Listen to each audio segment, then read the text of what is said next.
গতিকে ইয়াৰ কাৰণে entrance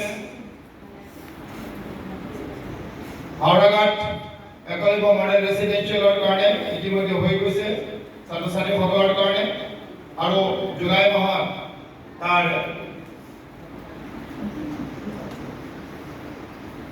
class আৰম্ভ হ'ব। এনেকুৱা ধৰণৰ হাওড়াঘাটত প্ৰথম আছে কাৰ্বি আংলঙৰ ভিতৰত ডিমা হাছাওত আছে আৰু দংহাপত আছে, বোকাজানতে এখন খুলি আছে, ৱেষ্ট কাৰ্বি আংলঙতো আছে। তো সেই বিদ্যালয়সমূহত 90% ষ্টুডেণ্ট ট্ৰাইবেলৰ ফালৰ পৰা হ'ব আৰু তাত খোৱা বোৱা পঢ়া শুনা জোতা মোজা চাবোন যি লাগে এভৰিথিং ফ্ৰী হ'ব।